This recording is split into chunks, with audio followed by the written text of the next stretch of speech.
Good morning बंधुरा एखन बाजे सकाल 8टा बाजे। तो रेडी हो गेছি देखो रेडी हो गेছি এখন যাচ্ছি শিলিগুড়ি নার্সিং হোমে। তো ডাক্তারের সঙ্গে কথা বলতে হবে মা কেমন আছে দেখার জন্য। তো গতকাল আমার দেওর আর ওরা সবাই গিয়েছিল, আমার জায়ের ভাই জামাইবাবু। তো কালকে তো আমরা যাইনি, এই জন্যই যে আজকে যাচ্ছি আমি আর তোমাদের দাদা। রেডি হয়ে গেছে, তো চলো।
হ্যাঁ, একদম পরিষ্কার আকাশ যে এর জন্য।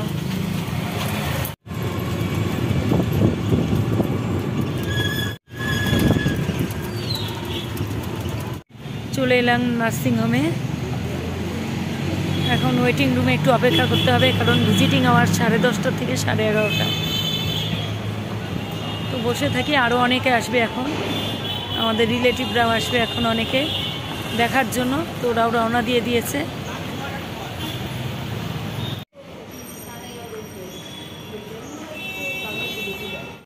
বন্ধুরা এখন বসে আছি নার্সিংহোমে আনন্দলোকে। তো সবাই এসেছিল, আত্মীয় স্বজনরা, আমার বোন দাদা ওরা সবাই এসেছিল, দেখে দেখে গেছে চলে। আর আমার বড় মামা শ্বশুরও এসেছিল, এতক্ষণ ছিল ওরা অনেকে। তো মামা এখন চলে গেল, আর বোনের বর দাদা বৌদি ওরা সবাই অনেকক্ষণ ছিল, ওরাও দেখে দেখে কিছুক্ষণ আগে চলে গেছে। আর আমরা বসে আছি যে কতক্ষণে ডাকবে, আবার ডাক্তারবাবু আসবে, ডাক্তারবাবুর সঙ্গে কথা বলতে হবে, আরও কিছু টেস্ট করাতে হবে, এই জন্য যে বসে আছি। আর এখন বাজে দুপুর 1টা।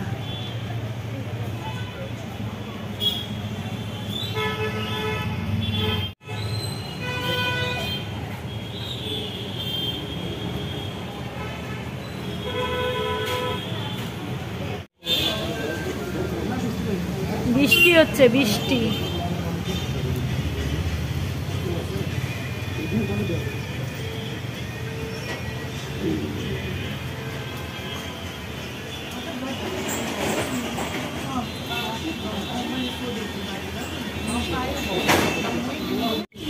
বন্ধুরা এখন বৃষ্টি শুরু হয়ে গেছে, অনেকক্ষণ থেকেই বৃষ্টি হচ্ছে এখানে। তো আমরা তো ওয়েট করছি এখানে বসে বসে।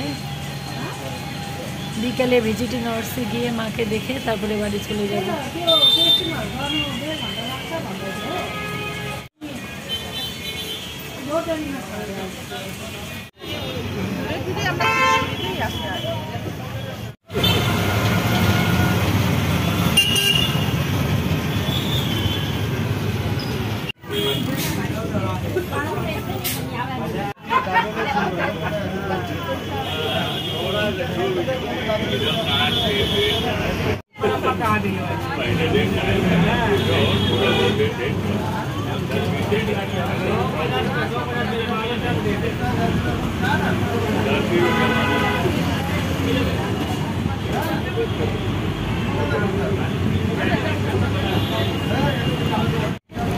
বন্ধুরা এখন বাসে উঠে পড়লাম।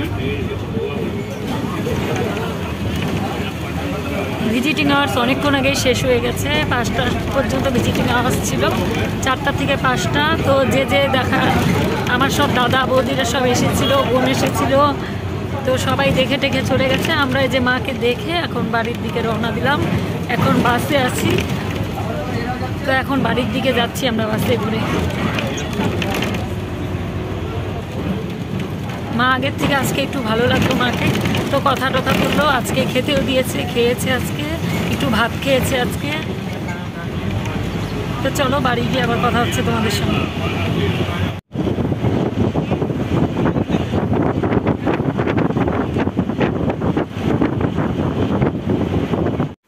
বন্ধুরা এখন বাজে রাত্রি 11:30। বাড়িতে ঢুকেছি 9:45 সময় রাত্রি, আর ওখান থেকে বের হয়েছি 5:30। 5টা পর্যন্ত ভিজিটিং আওয়ার্স ছিল। তো 4:30 সময় মাকে দেখে আমি নেমেছি। তারপরে তোমাদের দাদা ঢুকে দেখলো, দেখে নামলো। তারপর ওখান থেকে বাস ধরে, আর আমার দাদা বৌদিও গেছিলো, বৌদি গেছিলো, বৌদি আর ভাস্তি। তো ওরাও দেখলো, দেখার পরে একসঙ্গে বেরিয়ে পড়লাম টোটো করে, আর জংশন থেকে বাস ধরে বাড়ি চলে এলাম। তাও 9:45 বেজে গেছে বাড়ি আসতে আসতে। আর আসার পরে আর ভিডিও করিনি, কারণ অনেক ফোন আসছিল, ফোনে কথা বলতে হচ্ছিল, সবাই ফোন করছিল, আত্মীয় স্বজন যারা আছে, তো জিজ্ঞাসা করছিল কেমন আছে। তো ফোন রিসিভ করতে করতে আর ফোন করা হয়নি। আসার পরে তো সব ড্রেস পোশাক চেঞ্জ করে একদম হাত পা ধুয়ে টুয়ে, আর সারাদিনে তো ভাত খাওয়া হয়নি, ওই হাবিজাবি একটু খেয়েছি। সেই সকালবেলা একটু খেয়ে গেছিলাম, অত সকালে তো খাওয়া যায় না, সেই 8:30টায় বাড়ি থেকে বেরিয়ে গেছি। আর এখন ডাল ভাজা আলু সিদ্ধ রান্না করে, আর সারাদিন মা সমস্ত কিছু করেছে, মা বাবা তো আছেই। আর আসার পরে আমি একটু ডাল ভাত আলু সিদ্ধ আর বেগুন ভাজা করে নিলাম। তো রাতের খাওয়া দাওয়া মিটিয়ে যে এখন তোমাদের সামনে বসলাম। তো মা আগের থেকে অনেকটা ভালো মনে হলো, কারণ কথাবার্তা বললো, আজকে একটু ভাত খেয়েছে নিজে হাতেই। তো এখনও টেস্টের রিপোর্টগুলো আসেনি, আগামীকাল আজকে যেই টেস্ট করিয়েছে হার্টের, তো তার রিপোর্ট আসবে আগামীকাল। আরও 2-1টা টেস্ট করাতে হবে, এত তাড়াতাড়ি হয়তো ছাড়বে না, কয়েকদিন লাগবে। তো দেখা যাক কি হয়। তো আজকে দেখে একটু ভালোই লাগলো। তো আবার আগামীকাল হয়তো যা দেওয়ার যাবে, অল্টারনেটিভ করে যেতে হচ্ছে। আর সারাটা দিন ওখানেই গিয়ে মানে সকাল থেকে সন্ধে পর্যন্ত থাকতে হচ্ছে, কারণ কখন ডাক্তার ডাক দেয় কথা বলার জন্য, কখন কোন টেস্টের জন্য নিয়ে যায়, সিগনেচার লাগে। তো এই জন্যই সারাদিন ওইখানেই ছিলাম, ওখান থেকে আর কোনোখানে যাইনি। সবাই বলেছিল যেতে সবার বাড়িতে খাওয়া দাওয়া করার জন্য, তো কোথাও যাইনি। আর ওখান থেকে সোজায় যে চলে এলাম। তো ঠিক আছে বন্ধুরা, ভিডিওটা আজকে এখানেই রাখছি, দেখা হচ্ছে নেক্সট ভিডিওতে খুব তাড়াতাড়ি। সবাই ভালো থেকো, সুস্থ থেকো, গুড নাইট, আজকের মতো টাটা।